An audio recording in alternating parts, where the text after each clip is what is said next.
Uma outra coisa também interessante é que, dentre as culturas, dentre os povos mais antigos, houve práticas homossexuais, em alguns casos assim muito difundidas. Nós, por exemplo, podemos identificar na Grécia que havia realmente muita homossexualidade. No entanto, jamais a instituição do casamento foi associada a esse tipo de relação entre homem e homem, mulher e mulher. Os gregos eram curiosos porque distinguiam o ideal e o real. Tinha uma mente mais filosófica, diferente da nossa hoje, que é mais sociológica.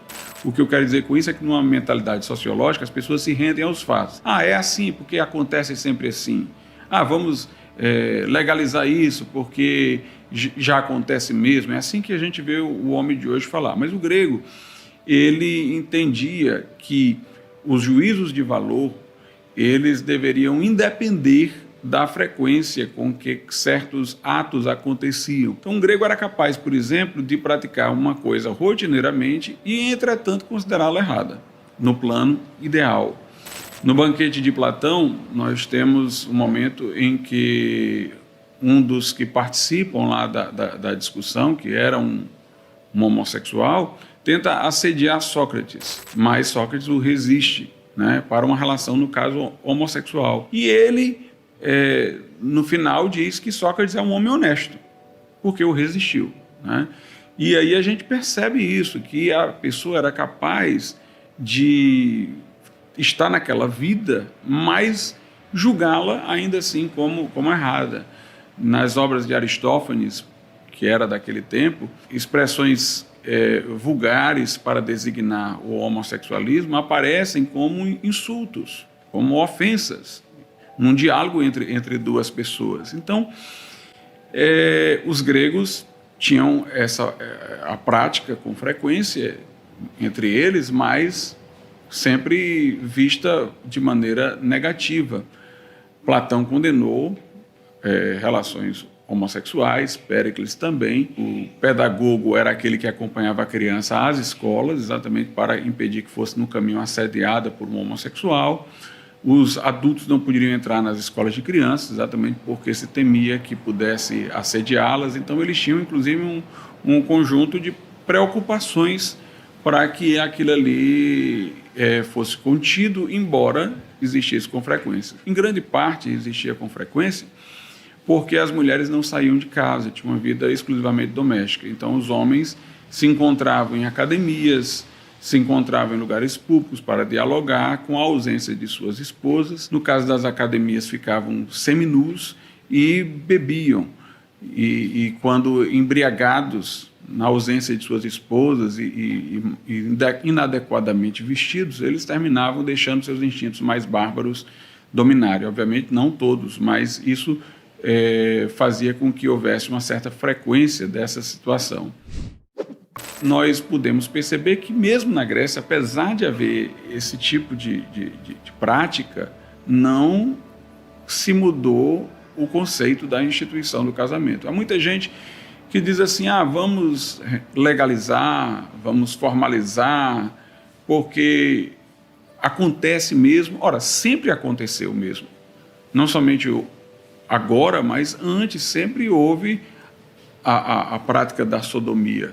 A questão é que ninguém nunca associou isso daí com a ideia de casamento, porque eram relações do interesse e conveniência daquelas pessoas que buscavam exclusivamente prazeres, não representava aquela união nenhuma finalidade social, porque não perpetuava a espécie, não gerava novos cidadãos para aquela cidade, aquela nação, aquele povo. Então, nunca ninguém quis associar isso daí com o casamento, que é uma instituição que tem um caráter social, que tem uma missão. Então, em nenhuma cultura nós tivemos o casamento gay, como se fala hoje.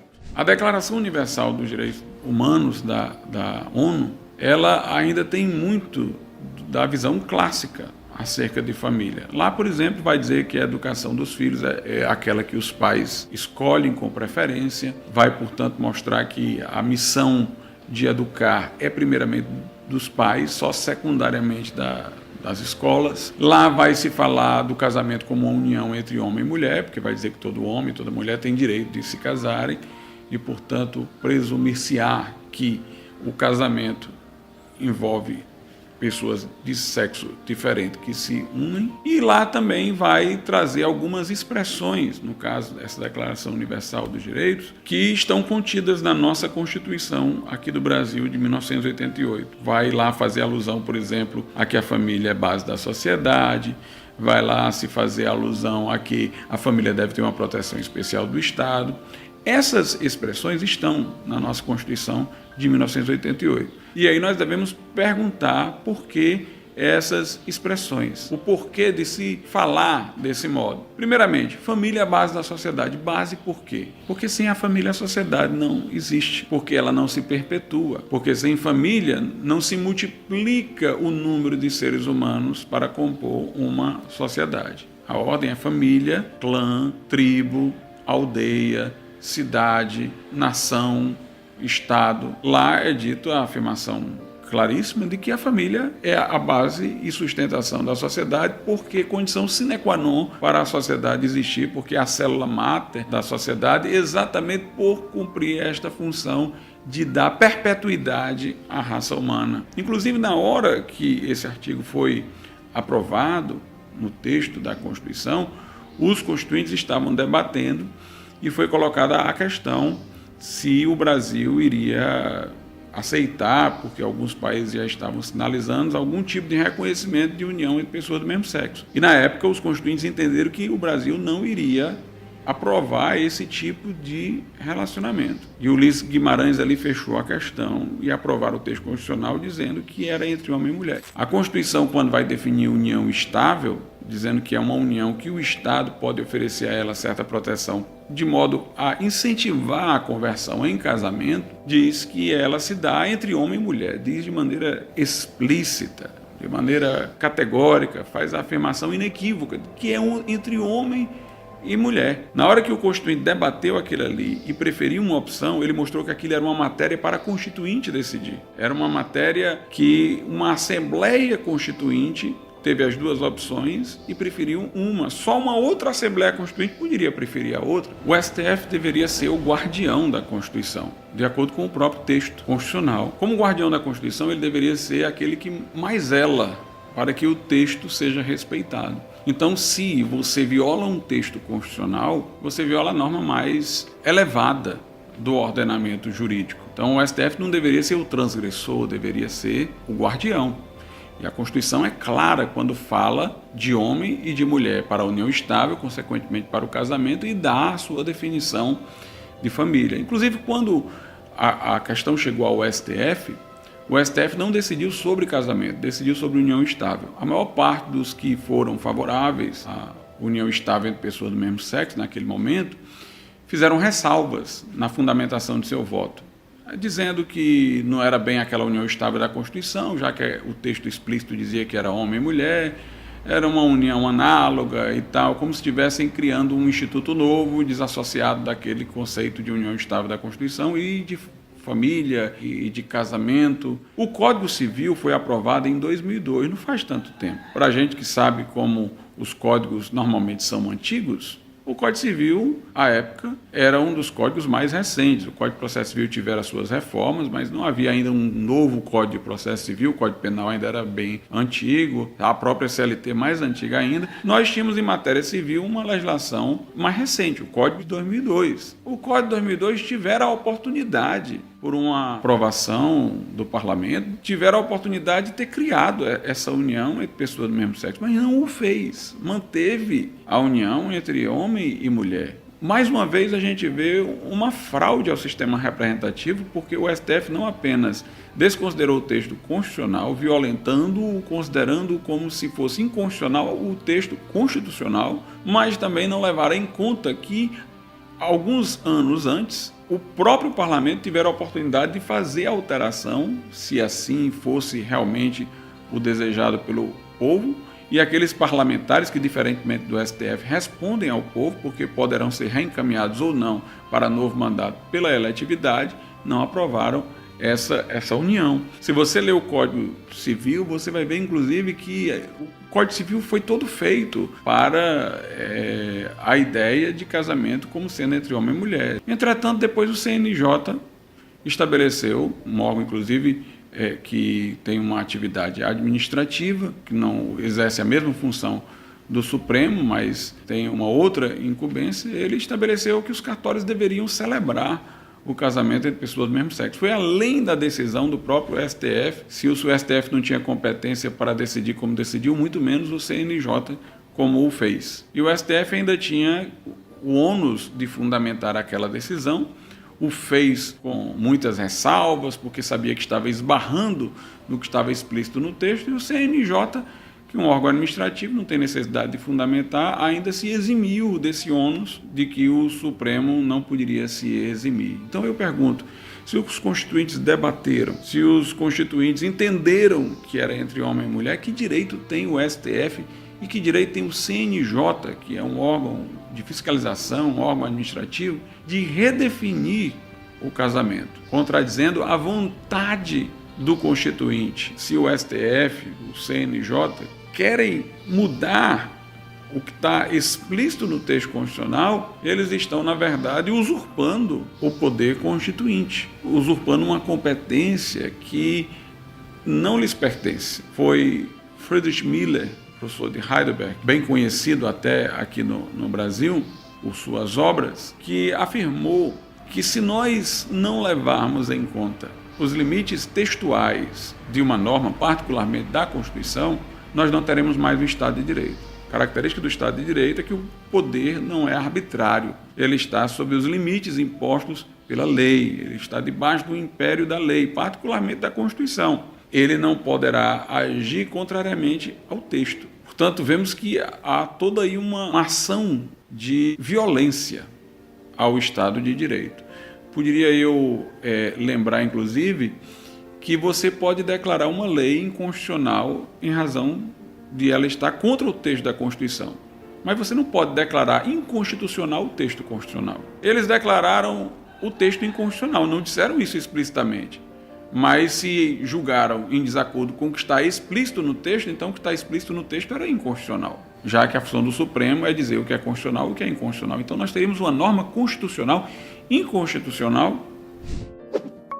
É importante a família, e provou ser importante pela sua durabilidade histórica, pela sua universalidade em todas as culturas, e alguns sábios do passado já diziam que toda instituição de profunda raiz social, onde percebemos que ela tem uma expressão universal e perene, ela com isso está revelando que cumpre uma utilidade social, que satisfaz alguma necessidade decorrente da natureza humana. Nós poderíamos apontar 3 características para o casamento. O casamento no sentido adequado do termo. Uma união entre duas pessoas, no caso homem e mulher, que caracterizariam-se por diversidade, no caso a diversidade sexual, daí a expressão marido e mulher, né, esposo e esposa. A complementaridade resultante exatamente dessa diversidade, no caso sexual, homem e mulher, e a fecundidade. Então, essas seriam as 3 características. 2 homens ou 2 mulheres, você não tem nem diversidade, nem complementaridade, nem fecundidade. Como é que eu posso chamar esses 2 modelos de relacionamento pelo mesmo nome, se eles têm tantas diferenças? Se as características essenciais de um não estão presentes no outro. Não há como usar a mesma denominação, não há como se colocar as 2 situações dentro de uma mesma definição, porque são intrinsecamente diferentes, são essencialmente e não apenas acidentalmente diferentes. Aristóteles dizia que a pior injustiça que pode haver é tratarmos igualmente 2 coisas desiguais, chamarmos 2 coisas diferentes pelo mesmo nome. Aí alguém diz, mas tem pessoas que se casam e não têm filhos, ou involuntariamente por causa de alguma enfermidade, ou voluntariamente porque não desejam tê-lo. Aí nós diríamos o seguinte: a união entre homem e mulher é essencialmente fecunda, no caso daqueles que não podem ter filhos, acidentalmente infecunda. Mas nós definimos uma coisa pela essência, pela substância, e não pelo acidente. No caso de as pessoas voluntariamente não quererem ter filhos, aí eu lembro uma afirmação que Kant fez, que o casamento, do ponto de vista da natureza, é para gerar filhos. Agora, do ponto de vista dos indivíduos que se casam, é que eles poderão decidir contra a natureza em não ter filhos. Mas o casamento existe do ponto de vista da natureza para gerar filhos. A finalidade que a natureza dá ao casamento, ou existe o casamento a partir da natureza, porque a natureza quer se perpetuar. Aí é uma questão de que individualmente aquelas pessoas não o quiseram. A gente tem que distinguir na finalidade do casamento a finalidade daquelas pessoas específicas, que poderá estar subtraindo a vinda de filhos, e a finalidade da natureza de se perpetuar, que leva à formação da instituição do casamento. Nós não podemos saber o que vai acontecer depois que alguém casa, mas nós sabemos que aquela união é fecunda, por isso que nós a chamamos de casamento, quando entre homem e mulher. Então, a família é a base da sociedade, porque ela a perpetua, porque ela lhe permite a continuidade. Por isso que ela tem proteção especial do Estado. Por isso que é dito também na Constituição que ela terá a proteção especial do Estado.